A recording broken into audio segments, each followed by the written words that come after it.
Hello, everybody. We have a special treat today. We've got Regina Yau and Rebecca Brewer from the Pixel Project. Recently put out Giving the Devil His Due, which is just getting rave reviews and all kinds of accolades. And today we have them on the show to talk about the Pixel Project and Giving the Devil His Due and all sorts of wonderful, really important topics. This is actually a very important topic show. So, everybody, pay attention, put your comments in the comments, which is a good place to put them, and I will forward any questions on to these guys. But welcome, you guys. Thank you so much for doing this with me today. And yeah, introduce yourselves and tell me a little bit about what you do at the Pixel Project and what is the Pixel Project?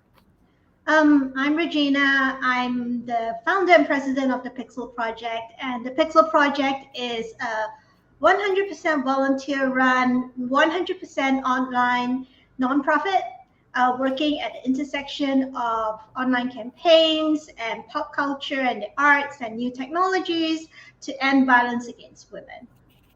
Which is a very important thing to do. I personally support that message as a woman. How about you, Rebecca? I'm Rebecca. So I got involved with the Pixel Project because I'm a freelance editor, and they were on the lookout for an editor to help them with this anthology. And Guy Gabriel Kay, who I worked with in the past, recommended me. And I just dove right in. It was really nice because I'd seen them in various places because of all the stuff they've done with like science fiction and fantasy authors and stuff. And so I was really excited to do it because it's sort of like I get to do what I like best, and it's for like a really great cause. Yeah, I think that's the important part is we're doing what we love, but for something that really genuinely matters. So, which is the Pixel Project. You've said a little bit about it, Regina, but can you like kind of fill that in? Like, how are some of the ways that because there are many, the Pixel Project interacts and helps to stop the violence? Okay, so if you think of activism, anti-violence against women activism on a sort of a spectrum, we're on one end. We do awareness raising and we do education. So that's why we work with authors, like Rebecca said, authors and editors and publishers for our Read for Pixels program, which has been going on since 2014. So it'll be our 10th anniversary next year for the program. We also run the only helpline retweet session on Twitter. So twice a day, we tweet out helplines to countries worldwide. Now, in the evenings from 8 p.m. to midnight Eastern time, we tweet out helplines or links to helplines for 205 countries worldwide.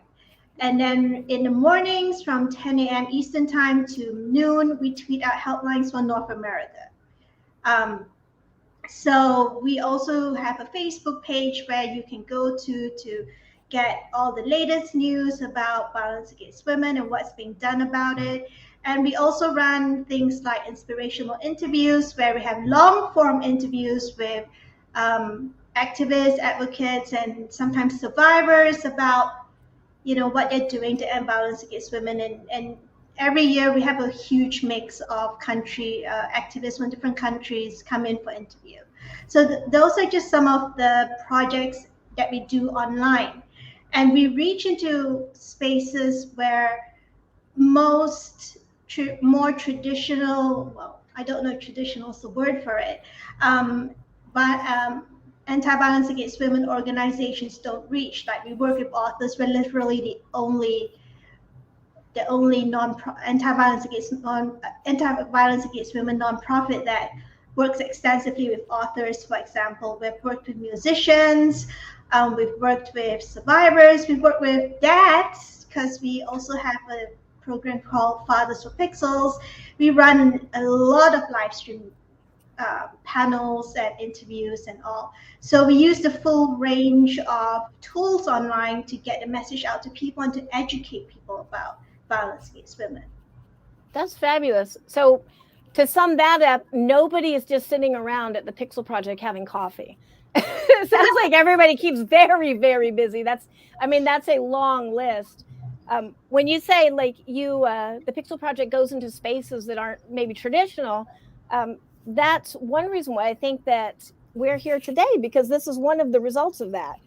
giving the Yeah. devil his due, which the awesome thing about it is, if you think, I mean, try to keep it in the frame. If you think of, it's a difficult topic to discuss, but you can give anybody a book. The book makes it a non-threatening, and I just think this is the most awesome tool ever, and it is a tool as well as entertainment. Can you tell me a little bit about this project and how it started and the whole thing Well, about this story?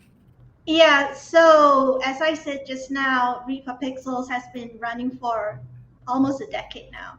So we worked with over 170 authors, including Guy Gabriel Kay, who connected us with Rebecca. And we decided, and a few years back, Jonathan Mayberry actually, mentioned something about maybe a charity anthology, and we weren't in a position to do anything about it then because program was only like 4 or 5 years old at the time. And then we got to a point where, hey, wait a minute, we know all these people, and they write these wonderful stories, and some of them even write stories explicitly about violence against women, not to titillate people, but to actually, make a point about how bad it is. And then the turning point came when we had Stephen Graham Jones as a guest, and he chose, Hell on the Homefront 2 to read during his session, and the light just went on. Like, wait a minute, this is such a great story. And Stephen said, if you ever do an anthology, you might be able to use this story. So based on that and the fact that, some of us on the team are huge Twilight Zone fans, and then after that, Promising Young, sounds were made from the film industry about Promising Young Woman, the book, the film with Carey Mulligan in the lead about rape culture and toxic masculinity. And so the idea for Giving the Devil His Due came out. And so I mentioned it to Guy Gabriel Kay, and Guy Gabriel Kay said, oh, actually, I have someone in mind to edit this, if you go ahead with it. And so it was born. The idea for the charity anthology was born, and that was like 2 years before we launched on, more than 2 years actually, in the summer, 2 summers before we launched Giving the book itself. And then we also realized that the book can act as a Trojan horse of sorts, because sometimes it's really, really difficult to get life-saving information to victims of domestic violence, simply because this better than I do, Angela, or as well as I do, that domestic abusers, the key word here is control.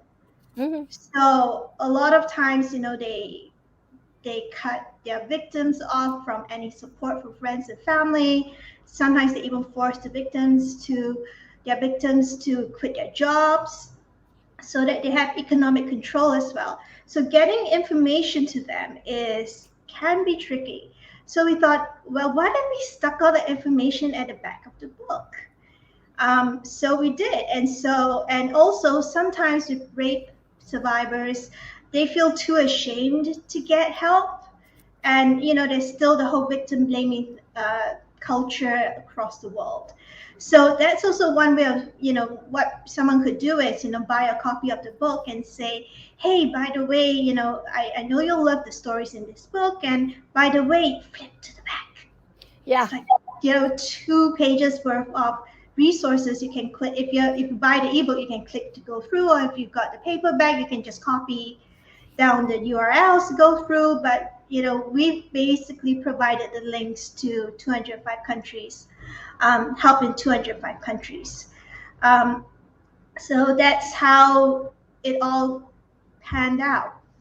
That's fantastic. And I think also, besides just having that control and that isolation, sometimes I think you don't know that you're a victim. And that was kind of me. It was, the social worker told me this, and my response was, no, I never got slapped, but that's not the entire thing. And so it's the education, I think, is just priceless that you guys are putting in this book. Yeah, and the stories, some of them actually address this. I think Lee Murray's story addresses this, how it's like a slow boil Yeah. Like the frog in water, and the water just slowly heats up, and you're not aware that you're being abused. And she Yeah. actually captures it beautifully in her story. I think it's called the, let's see. Sorry, it's Sunday morning here, everybody. My brain, my brain is. It's called The Moon Goddess's Granddaughter. Oh yeah, I So remember that's that. the story, and it actually like in a way in prose poetry, it documents what happens when it starts with little things, and then it Yeah. escalates and escalates and escalates. It will never just de-escalate. It will Yeah. always escalate. Yeah. Yeah, that's beautiful. I just love this project, and it has been such a privilege to be a part of it and in any way. Rebecca, what was it like editing this? How, was it difficult? Was it emotionally difficult? Was it like, yes, kill them all, Yeah, so I went into this and I was like, all right, it's time for me to start. And I was like, well, this is going to be like a serious, rough day. But it actually didn't. We are dealing with these tough issues. But one of the things I really liked is like the women all win in the end, which was like very cathartic. And one of the great things about this is there's so many different variations in the type of stories and the time in people's lives. We have people from like teenage girls who people denied that they were raped. And then we have somebody who their professor is being inappropriate and sexually harassing. And then we have people that have been married for a long time. And so I like that variation, because also when people read it, especially like people who don't really see that they are being abused in some way, like, oh, well, my husband doesn't punch me in the face, so it's not abuse. And what this can do, it sort of starts to portray different methods of abuse, which can sometimes make them start thinking that it's like, oh, wait a second. I'm sure everybody's seen it, a couple of days ago, the story on Reddit about the man who threw away his wife's all of her books because he didn't like that she was reading instead of doing things for him. Yeah. I missed that, but that's pretty. Yeah, they'd been married for 2 months and he threw away all of her books. So excuse me, I need to write a story about killing somebody. Exactly. Yeah. And so it's sort of like those things. And it's like, no, this is step one, which I think a lot of people don't realize. And like Lee Murray's story is particularly good about that. Yeah. And I think it's also good for people like they're not in abusive situations, but they might know somebody that is. And particularly sometimes people have a hard time if someone is being abused and they get frustrated with the person who's being abused for not leaving. Because it's so easy. No, and from the outside, leave him. Why don't you just leave him? Yeah. I think this is really good at showing some of the reasons why, and it's not that simple. And like Regina might even know this. Like, there's like a certain average number of times that a woman gets to leave before it actually does. Oh wow. 7 times. They try, they don't succeed, or they go back and they try. It's an average of 7 times. So that's the last number I heard about. Yeah. That's interesting. And we have the 7-year itch. I almost wonder if they're connected. Like, every year I'm going to leave you, and then finally, boom. Yeah. They're always drawn back in for some way. And part of me like really hopes that like for some people who are abused, or people that want to help somebody who's being abused that maybe they were close to, maybe they've been isolated, where they know, oh, actually, this is maybe how I can help. Yeah. This is how we do it. And I think one of the things that it sort of gets that empathy for people that you are frustrated with their lack of action. And a lot of these stories can put you in the experiences of those people and realize, okay, this is hard. What they need is support, and it might not happen right away. And you see what you can do. And I think offering that support and making sure that they're very sure it's like, okay, you don't think you're being abused, that's okay, but I'm always here. I am always here. And that's really important. So I love that aspect of it. So I thought it was going to be really hard, but then it was like really great and cathartic. Yeah. And we have a ton of different variations. So you can it had the potential to be a book that it was like, oh, the same thing happened over and over again. But I was so amazed and so pleased that these stories really ran the gamut. It wasn't just everybody shooting their abuser at the end. There's some Yeah. of and like, yeah, shooting abusers, great, but there are other ways to do it. Yeah. Which I loved. It was like, oh, well, look at all these ways we could get revenge. I love Well, the nice thing too is this is the way that you guys have chose to package this in a fictional book is it allows somebody who maybe is a victim to get used to it by degrees. Maybe you haven't reached an extreme point, but you can see where that might be going, and you can start putting in those boundaries now so it never happens. And maybe it doesn't end in a revenge. Maybe a woman can put those boundaries before it ever reaches a bad point, before you ever need this revenge and the shooting and all that. Yeah, and one of the unique things about this anthology is that for some of the stories, the authors include a note at the back talking about why they wrote this story, and it provides a lot of context. It provides another layer to it. I know a lot of people might think, well, it's fiction, we don't want to break the fourth wall, as they would say in the movies, but this is when you read the story and then you read the author's note behind, you learn a bit more about why this story was written, and how the author feels about violence against women. Yeah. And the hope is that then people will also see, oh, I shouldn't be ashamed of this. This isn't my fault. And it's sort of like, so they can see different people and see people that did get out of it. So hopefully it's like aspirational as well. Yeah. It's like, you know what? Like, I can't like get fairies to murder him, but like, I can leave. Yeah. I can do it. I do have some power. Yeah. There's a lot of screaming in the stories. Yeah. Well, you can't have a good revenge shooting without some screaming. And the best part is it's the abusive men who are screaming. Yeah. Yes. Exactly. So it's kind of like there's the rape culture, the glorifying rape in literature.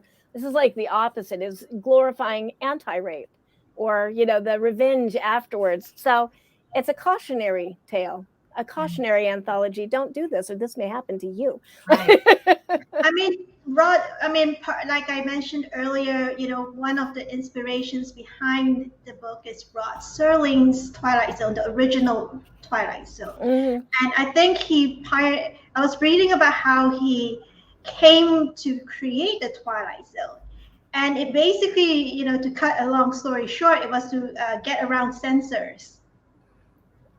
Oh, interesting. He figured out that using science fiction, fantasy, and horror to tell these as modern day parables and fables was the way to actually get a message out more effectively and get around people who might have censored it. And I think in a way we also, the book is also an example of how we harness the power of story to get the message through. Because in my preface, I said that sometimes people don't want to hear about the real life stories, or they just brush it under they sweep it under the carpet. They don't take it in. But maybe, just maybe, a story with zombies in it, or a story with witches in it, or a story with with a goddess in it might get the message through a little better, because the reader won't feel as if they're being preached to, or being forced to listen, lectured to about something. Yeah. That's one of the reasons that like genre books are so much fun, because it's, as I always say to authors, you can trick your readers into learning things. Yeah. They thought they were just gonna have fun and like, oh, there were gonna be these cool scenes in this cool world, and then I was like, oh, you snuck that in there, and now they know it. And this is a lot of those. And because it's like a variation, it's like, oh yeah, well, I know, like, don't beat your wife. That's very simple. But the other ones don't financially control. These are systems that are put into place. These are bits by bits how it starts. So they might just thinking, oh yeah, no, it's just a lot of revenge stories, but then they're going to learn a lot of things in the book. Well, and that's what's nice about fiction too, is it's role playing basically. That's one of the. There's a study out about horror. People who read horror have lasted through the pandemic mentally much healthier. I worded that very awkwardly, but you get what I'm trying to say. Reading horror is your salvation. That's what I'm trying to say. But one of the reasons is because horror is facing a monster. It's facing the unthinkable terror, and then learning how to defeat it, or learning to live with it, or at least just facing it. And that's kind of what this is. It's facing this horror, this thing that's unthinkable. Nobody wants to think about this terrible topic. We don't, if it's not happening to us, we don't want to recognize it exists. If it's happening to us, we don't want to recognize it exists. But writing it fictionally is like putting that sugar around the pill, and hey, but consider this, and then here's some of the ways that it could be handled. Yeah, I mean, Mary Poppins said it right. Yeah. But that spoonful of sugar makes the medicine go down. Not that the stories are medicine, but it is. Knowledge is, it is medicine. It's power. The evil can flourish in the darkness, and this is a shining the light on it without making it run away, so that we can pin it down. Yeah, and some people, if some people out there are thinking, oh, it's just a bunch of revenge stories, just brutally and crudely, attacking all abusers, all men and stuff. I'm just going to put this out there. Revenge stories, even if they're not focused on violence against women, they are incredibly popular. I mean, you go on Reddit books and Reddit fantasy and Goodreads, people have lists of revenge stories. I mean, what do you think Grimdark is all about? Yeah, I think it kind of speaks to society right now that there are so many revenge stories out. I think a lot of people feel helpless, feel like they don't know what they can do, and then things like this are giving them that power. Yeah. So, but these are revenge stories with a twist. Yeah. Talking about very real consequences for people in the real world. And such a variety of the stories. That's what amazed me, is you think it's a revenge story. Somebody does something to somebody. In this case, it's going to be a woman, because that's kind of the theme of it. And she gets revenge. But that is the case, but it's not the case. There is just every color of the rainbow, every facet that you could possibly imagine in this, every flavor, every tone. And I just think that's amazing how you guys pick these stories. You guys did a good job. This is a really good book. I like it. That's why it's getting rave reviews.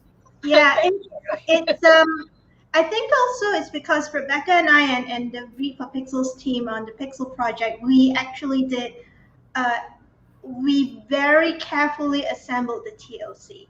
Mm-hmm. I mentioned that we've worked with over 170 authors. So we actually really considered the mix of authors for the TLC, because we really wanted, I think Rebecca and I had extensive discussions about this on email. We really wanted to try and have as many different groups as possible, especially marginalized people from marginalized communities represented. And it's paid off. I mean, we've had, I mean, it's still sort of US, leans heavily towards US authors, but I think we've got a good range of people in there. And I think because of the range of people on the TLC, of authors in the TLC, that we are getting such a diverse range of stories and approaches to the topic. Because every community, every culture approaches things like domestic violence and rape very differently. And I think Lee Murray and Rebecca and I were having this conversation when, she sent in her first draft of the Moon Goddess's granddaughter, about how Asian women react differently, how we take revenge differently because of the constraints and structure of our cultures. Some are not very, like Japanese culture, Chinese culture, we're not very touchy-feely. There's a lot of structure. There's a lot of prescribed ways of expressing your anger. There's a lot of hierarchy. So Asian women can be more quiet about it. It depends on where in Asia you come from, but in East Asia, you could be more quiet about revenge, but very thorough. Quiet but thorough. Right. And like, I think with the variety, it also shows sort of like the different levels and stuff, because it can be on a personal one-to-one basis. It can be sort of a familial thing. So it's sort of like a family structure that keeps this abuse happening. But then it can also be like community-wide as well. Like we have one story, and it's like a religious group who does it. That is like really keeping this going on. And so it shows a lot of different ways that hopefully will be accessible to most people. Yeah. And I think that was super important to bring that up, because and I'm not going to bash on religion, so everybody can relax, but that religion can have that element, because it's the very fact of like the faith and the don't question and the leadership actually like really lays the foundation for that kind of negative behavior. Yeah. So, and on the other end of the spectrum, we also have a story about the femicide of a sex worker. So it really runs from dealing with religious fundamentalism all the way to dealing with violence against sex workers. Which is, and that's the thing, is like people tend to dismiss with the women that got shot in Atlanta. There was a lot of that. Well, they were massage therapists, so they deserve to be shot. Like, that's okay. The garbage man, I don't like him. He smells. Can I shoot him? Like, you know what I mean? It's that mindset of, I don't like that job, I don't approve of it. That is not a reason. That's not an excuse for violence. No people, regardless of what they do, are less than any other people. And I think that's just a super important theme that has come out in these stories for the most part. Yeah. Speaking of stories, how about some success stories? Like how, I mean, I know over 10 years, you have done a lot for women. Are there any particular success stories or statistics or anything that comes out that just comes to mind from all that time? Well, we just turned 13 yesterday. So on the 7th of January, we turned 13. And I actually said to the team, I'm like, how have we been doing this for 13 years? We've been going to battle against, MRAs, incels, and the patriarchy and abusers and all for 13 years. We've been educating people for 13 years. And I think a lot of our work, as with the other organizations that work on the awareness raising and education side of things, we can't really see the impact. Most of the time, we can't really see our impact until years down the line. So I could be talking to someone who is 13 years old. So I'll give you an example. We run Reaper Pixels live stream sessions twice a year, 2 series a year. Once in March for International Women's Day, Women's History Month, and one in September for the fall season. And we have a lot of YA authors guests on our shows. And we noticed that the kids are listening to their favorite authors. They're actually attending these with their parents. So for example, with Tamora Pierce, her original session with us had over 60 people attending. There were kids, there were teenagers, there were parents, there were librarians, teachers, and people were asking a lot of questions. And so Tamora could tell them, she could say stuff like, hey kids, if you see a friend at school and something's wrong, they're not saying very much, or they're wearing lots of long sleeves during the summer and stuff, something's wrong. If you see a bruise or anything, speak out, let your teacher know, stuff like that. And then we get emails from parents. So we had one email from a mom who said, hey, my son was watching your session with Fonda Lee, and Fonda was offering, and we raise funds when authors sort of offer as treats and rewards, a whole bunch of really exclusive stuff like signed books that are no longer in print and things like that. So Fonda offered a set of her YA books. And then we got this email out of the blue from a mom saying, my 14-year-old boy just donated to you to get Fonda's books. And this was the money he earned from mowing lawns this summer to get those books. And he wanted to know more about violence against women, and we had a chat about it.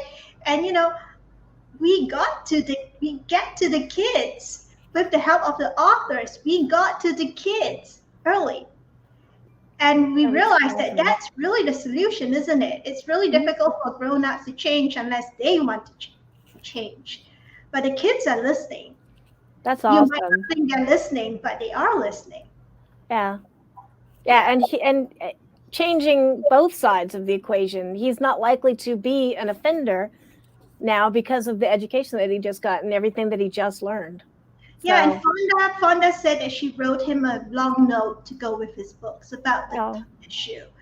So, that's one of the success stories of the Read for Pixels program. For other stories, like we periodically, or we do get emails from people going, I have no idea what the resources are in my country for this type of violence against women, because I'm just going to say there are many types of violence against women, everybody. It's not just domestic violence or rape or sexual assault. There's also stuff like child marriage, forced marriage, female genital mutilation, violence against trans women, missing and murdered indigenous women. There's so many types of violence against women. Yes, even street harassment. Did everybody know that 97% of women and girls worldwide experience street harassment? Yeah, if you ever got wolf whistle, that's street harassment. So basically, we got an email from headmistress, I think, or principal of a school in France, and she was hosting 16-year-old from Somalia. And she wrote to us because she said that the girl was very distressed because her family was trying to pressure her to go back to Somalia and get married to someone who's in all likelihood like 3 times her age. She's 16. She should be in school. And they did not know that France, the government of France, actually has a team in their women, children, and families department dealing with forced marriages and child marriages. So we gave her all the information we knew about it, and the page to go there to contact them. And she says, "Wow, I didn't know this." She lives in France. Yeah. And she didn't know that there were. And we keep hearing stories about people going, well, I know this person who's a lawyer, and she seems okay. And I discovered her husband was beating her, and she did not know that there were resources out there. Yeah. So each time we connect someone to help, we like to think that that eventually they will get help. Yeah. And one of the hardest things that we've learned working in this field for more than a decade is that we can only give the information. And this is not just us. This is also frontline activists and advocates working in women's shelters, domestic violence agencies, rape and sexual assault agencies. We can offer help. We can hold our hand. We can give them all the information they need. But it is ultimately up to them whether or not they take our hand, whether or not they accept that information, whether or not they make use of that information. And a lot of times we can only cross our fingers and toes that they do it before it's too late. Yeah. When I say too late, I mean too late, as in you might lose your life over this if you don't take our hand, if you don't turn up in front of the shelter, if you don't call in, if you don't, if the PTSD gets too much for you and you take your own life, literally. Yeah. Or it could cost, in the end, maybe it's not your life, but it could cost you the life of your kids, of your pets. So a lot of times, a lot of the stress that comes from not just pushing back against MRAs and incels, which it's a job in itself. It's a full-time job in itself, but also hoping and hoping and hoping that the hand you extend, the information you give, that they take it, they use it. Yeah. Yeah. How and that would be really, really difficult as a non-professional, either victim or just if you think somebody that's a victim. What are some of the things that we can do? What are some of the things that we out here can do to help you? If you know a victim, please, a lot of times approaching them directly is not the best way, because like you said, Angela, some of them might not think they are being abused, or some of them know that they are being abused, but they feel ashamed, they don't want to talk about it. Just let them know that you're there regardless. Just let them know that you're here, you're ready to help, and let them know that when they're ready, please come find you, please call you, please put you on their speed dial. Yeah. When you feel that you can't take it anymore, please do that. We'll get you help. And that's what I'm talking about with, sometimes it's an agonizing waiting game. This is happening, but unless they're children and you can call in the authorities to help you take them away from abusive parents. If it's a woman who's being abused and a grown-up, you can't. They have to decide to come to you. The second thing is, if you have a local women's shelter, local women's organization doing this work, please donate to them. Please, cash is good because they know best what the shelter needs. If not, ask them for a list of what they need. Women's shelters don't just shelter victims of domestic violence. Many times they also shelter rape victims. They also shelter victims of female genital mutilation, depending on where it's located. They also shelter, full families and all. Also, you might want to donate to programs that also allow pets to leave abuse together with the women and kids, because a lot of women and kids don't leave their abusive husband and father because they can't take their pets with them. A lot of shelters are, they're on the razor's edge with funding. Please fund them. And if you want to fund educational initiatives and all, you can donate to us, buy the book. 100% of the proceeds go to us. Running Wild Press, our publisher, is so generous, and everything goes to us. The authors are generous as well. Everything goes to us. And it's going to be available till October 31st, 2023. And just a little note that right now, the little cover that you see on the top right-hand corner, that's a special edition cover. That's going to be available until mid-May. And then on May 25th, we're going to launch the standard edition cover. So it's going to be a slightly different cover, but this standard edition is going to go out to libraries, and hopefully lots of school libraries and lots of community libraries. And also from May 25th onwards, you'll get the standard edition cover. So if you really like this really cheerful, Linda D.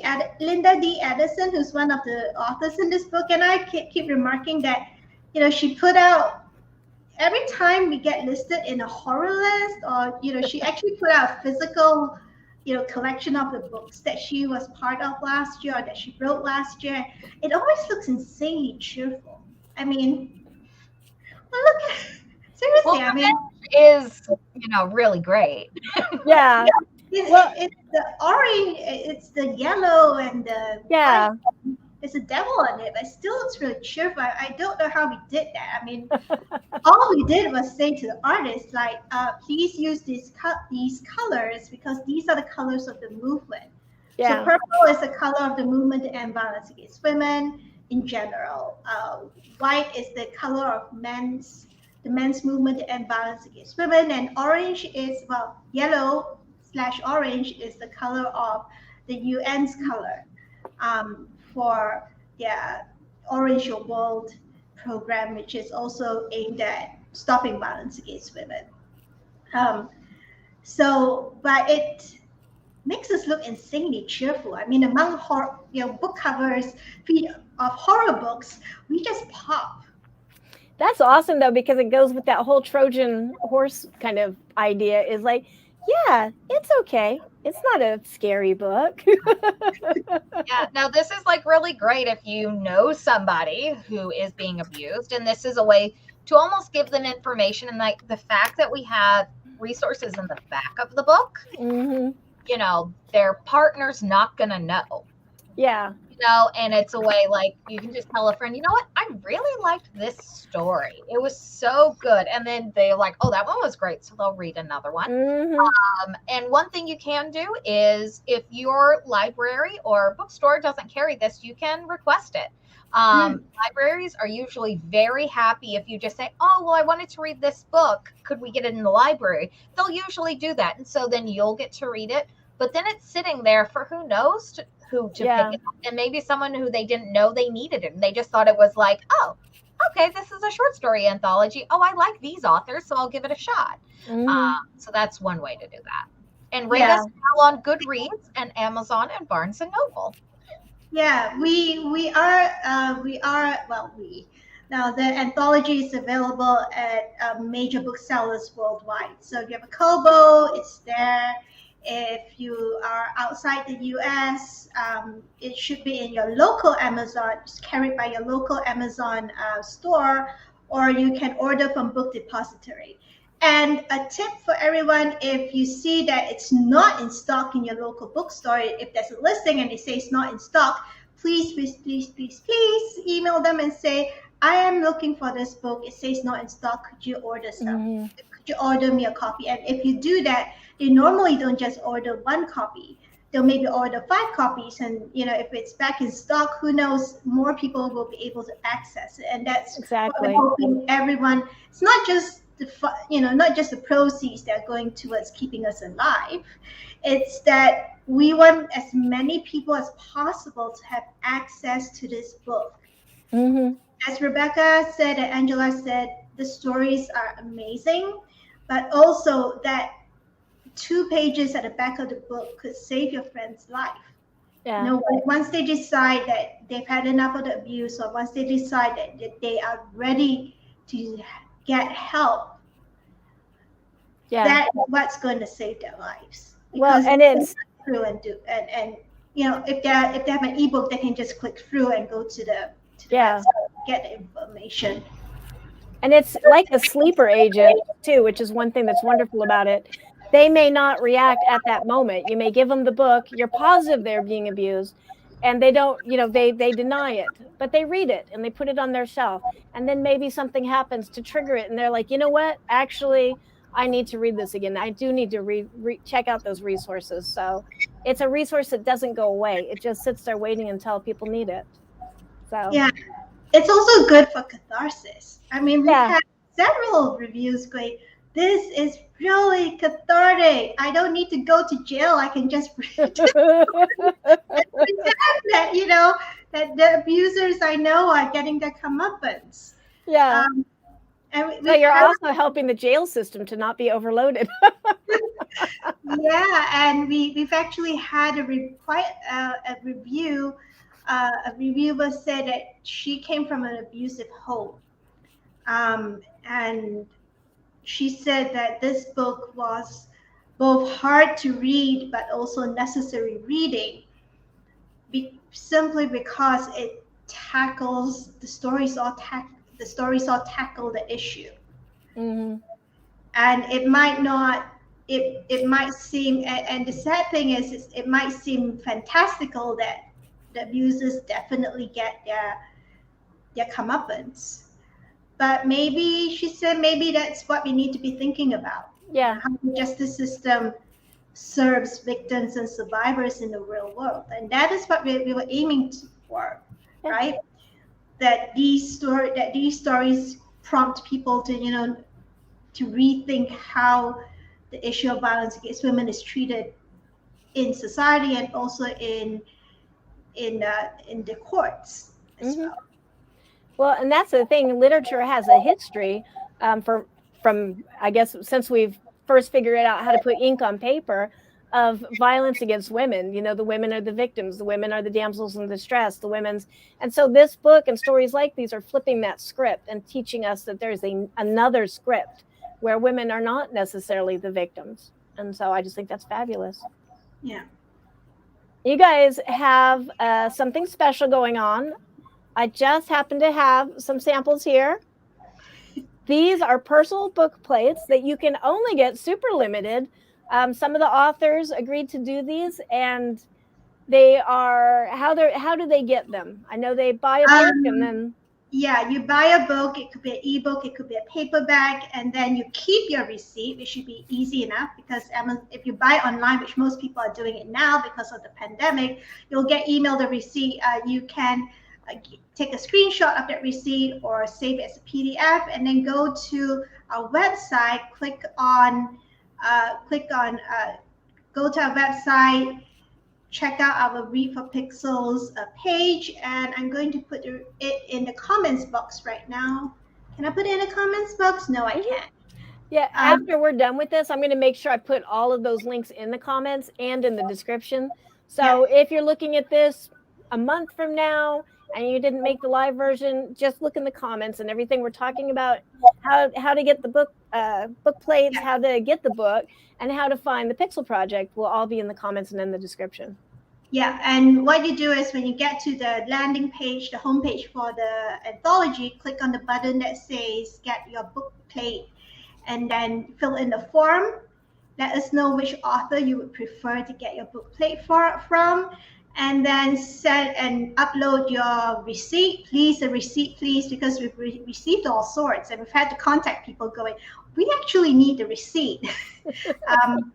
And these are super limited. We can't just send them out. Yeah, so we have to have your receipt and then just send it off to us. Please do read the instructions carefully, because some authors are happy to send it worldwide. Some authors will only send it within the US. And every author has about only 16 of these book plates. What's special about these book plates as well is that right at the bottom of the book plates, there's a resource called the No More Directory, which gives you access to helplines and organizations in 205 countries. Yep, there is. It's a bit blurry there. But yeah, for domestic violence and sexual assault victims and survivors, you can get help when you go to that directory. It's literally a directory that's been set up last year by the No More Foundation, UN Women, and the World Bank. So I think this was a project that was done over the course of a couple of years, if I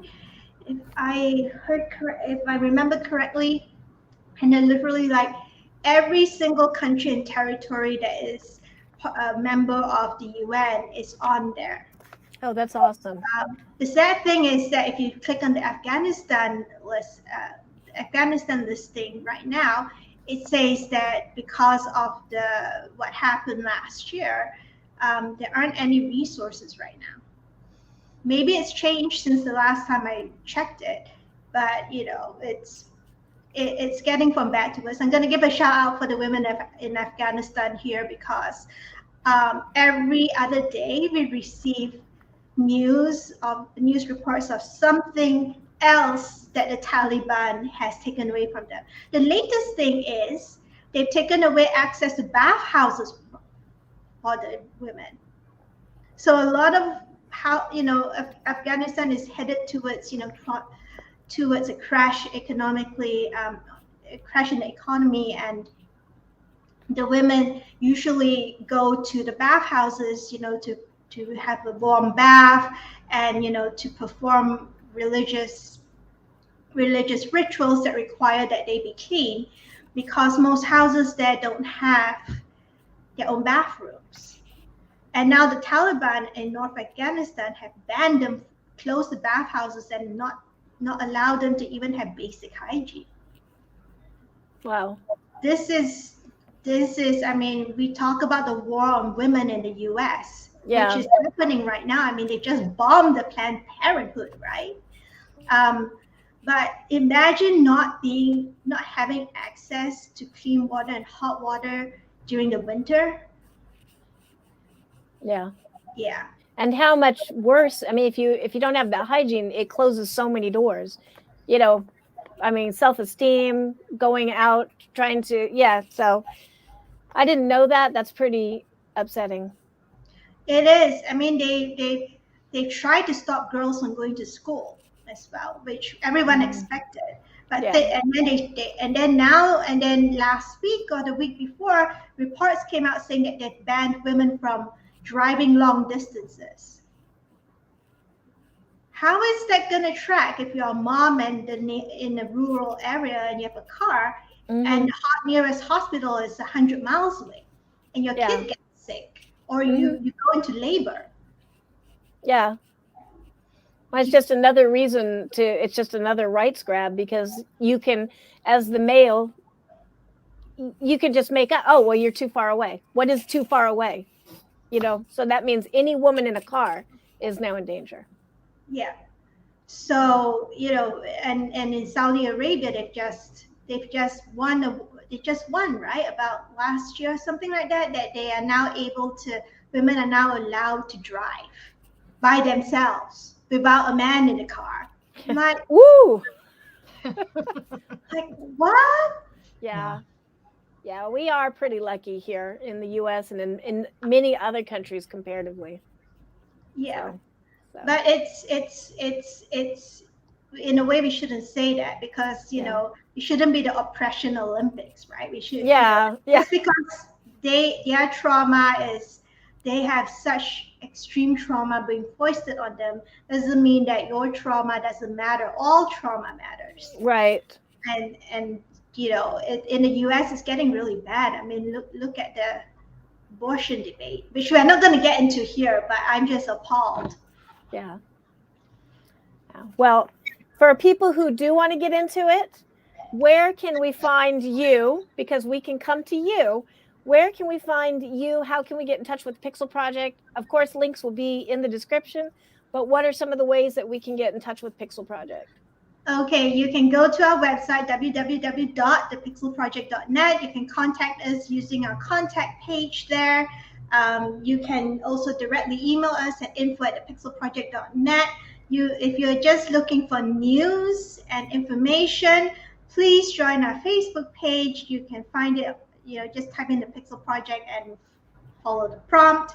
You can find us on Twitter as well. Well, on Twitter, we really do tweet all the latest news. On Facebook, it's more curated because we also want to make a point about why we're sharing something. Twitter doesn't allow us to do that, even though it's like 200 characters now, but you know, we just tweet headlines there. You can also follow us on Instagram, but on Instagram, it's more of our you know, visual-based campaigns. For example, we have People and Pets. So Angela and Velociraptor 8. Velociraptor 8 is a chicken. Angela and Velociraptor 8, for example, took part in People and Pets Say No, which is our annual campaign featuring people and their pets holding up a sign saying no to domestic violence during Domestic Violence Awareness Month. And the whole point of that is that animals also get abused, or they are the first sign of someone who might turn out to be an abuser. Like, what's his name who killed 4 kids, whose parents are now being detained on manslaughter charges. You know, he had all the signs, including cutting off the head of a bird on video. That's one of the red flags. So that's why we have People and Pets Say No every October for Domestic Violence Awareness Month. I mean, Crumpet took part too, Rebecca, and he was yelling. But the cat said no to domestic violence and violence against women. And we're doing this. I mean, it's really cute. People started talking about it. They talked about the chicken. They talked about Crumpet yelling no. And that is actually the way we roll at the Pixel Project. We figured that, you know, if we started lecturing people, they're not going to listen. Right.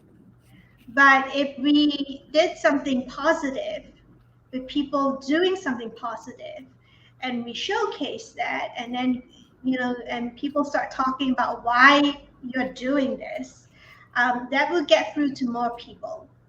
Yeah. Because people don't feel threatened, they don't feel like they're failing. Yeah. But if you lecture someone, they feel like they're failing. Well, you And put then them on that spot so they can now defend or resist. yeah, and it's probably the slower way of doing things, but hey, if we can get through to people, if we can get the conversation started, if we can stop people from feeling defensive when they talk about it, because a lot of people feel defensive, right? Mm-hmm. And they feel defensive because everyone knows or has experienced at some point in their lives, knowing that what your friend is telling you happened to them is actually sexual assault, knowing that your next door neighbor, you could hear him beating his wife and kids, but your mom never said anything and just said, "Well, mind our own beeswax." It's everyone has those experiences, and yeah, maybe normally you don't think about it, but suddenly when you're hearing news about similar cases, or you run into someone who's an activist or advocate and talking about violence against women, and then you think about it and you feel bad and you get defensive, and we don't want you to feel bad, we don't want you to get defensive. We want to have a conversation with you about it. Yeah, and it's just starting a conversation. Just get people thinking about it and talking about it, and it can be in easier ways. And then they can go deeper if they need to.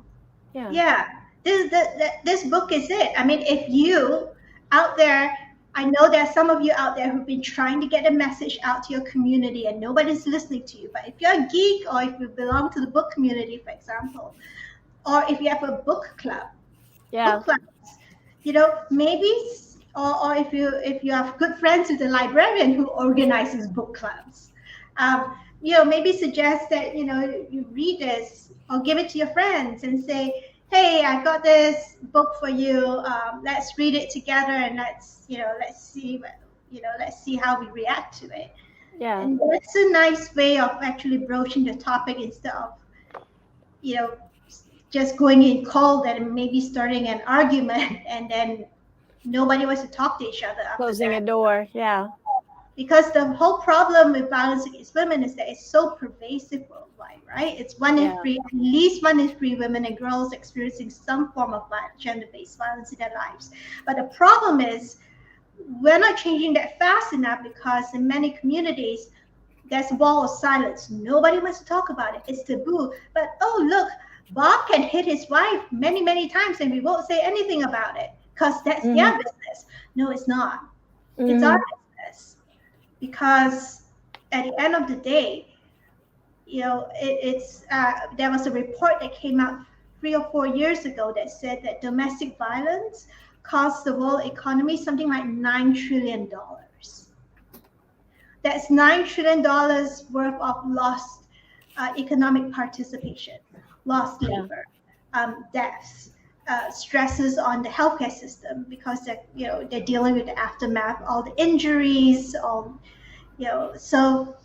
$9 trillion.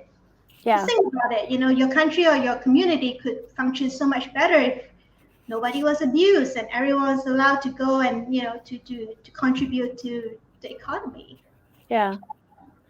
You guys are doing an absolutely wonderful job with the Pixel Project. You've done a wonderful job with giving the devil his due. This would make a perfect Valentine's Day present, I think. It's got the beautiful covers. It's got that kind of the love. It's perfect Valentine's Day present. This is what I think everybody should get, and give everybody, buy 100 copies and give them to everybody for this Valentine's Day. And it's got some of the biggest names. Yeah. We're in science fiction as well. We had Stephen Graham Jones. Yeah. And we had Karen Warren and Lee Murray and Dana Cameron. We've got Linda D. Addison as well. So it's got some of the biggest names in the genre. So there's something for everybody. Yeah, including your story, Angela, which I wish we had I wish we had a Justice League. Yeah. You just have a magic card there, and you write the name of your abuser at the back of the card, and suddenly he dies a horrible death. In a way, though, I mean, not the horrible death part. I don't want to be responsible for that. But in a way, that's what this book is, because you can give it to somebody and all the information is there. And while there will not be a magic death, something else magic could happen. And I'm not saying what, because I don't want to get sued or in trouble. I am not involved with whatever it might be, but you can give this book to somebody and something will happen. I mean, all the tools are there. So, well, thank you so much for coming on here and telling us about the Pixel Project, for sharing all the information about gender-based violence, which is so important. And if you tuned in through half of this, I recommend you go back to the beginning and listen to it and then share with somebody that you might think needs to know. And also, Pixel Project, giving the devil his due this Valentine's Day. It's the perfect present. No calories. So thank you so much, guys. Please look for all the links mentioned in the chat and in the description. And we will see you next time. Bye, everybody. Bye, Angela. Bye, Rebecca.